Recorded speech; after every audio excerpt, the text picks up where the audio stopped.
ওয়ানডেতে বাংলাদেশের নতুন অধিনায়কের দায়িত্ব পেয়েছে মেহেদী হাসান মিরাজ। নাজমুল হোসেন শান্তকে ওয়ানডে অধিনায়ক থেকে সরিয়ে মিরাজকে নতুন ওয়ানডে অধিনায়ক করেছে বিসিবি। এর ফলে 3 ফরম্যাটে 3 অধিনায়কের যুগে আবারও প্রবেশ করল বাংলাদেশ। টেস্টে শান্ত, ওয়ানডেতে মিরাজ, টি-20তে লিটন দাস। 3 ফরম্যাটে 3 অধিনায়কের যুগ শুরু হচ্ছে আসন্ন শ্রীলঙ্কা সফর দিয়েই। এমন তত্ত্বে বর্তমান যুগে দেখা যায় অনেক কম। বাংলাদেশও অতীতে তেমন সাফল্য কুড়াতে পারেনি 3 অধিনায়কের তত্ত্ব দিয়ে। এবার কি মিলবে সাফল্য?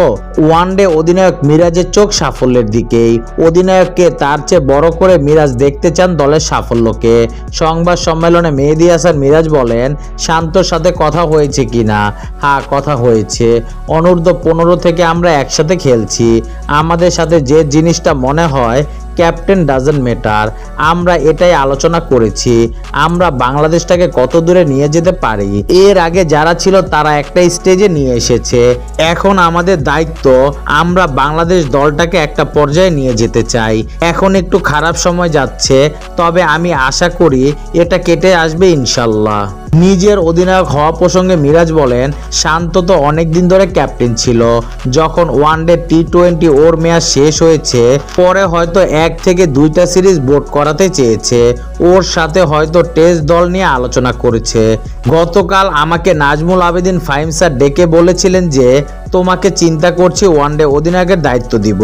আমাদের দ্রুত সিদ্ধান্ত নিতে হবে। সামনে ওয়ানডে খেলা আছে, বেশি দূর নেই, সেভাবেই প্ল্যান করছি।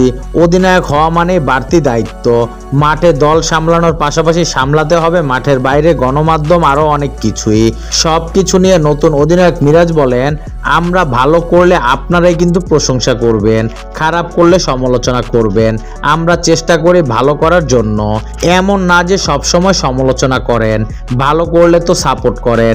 মাঠের পরিস্থিতি অনেক টাফ থাকে, মেন্টাল ফিটনেস অনেক জরুরি। আসলে আমি জানি না তারা কিভাবে সিদ্ধান্ত নিয়েছে। দেখেন, অনেক পরিস্থিতি তো ঘটে, আমরা সেভাবে মানসিকভাবে প্রস্তুত হয়ে থাকি।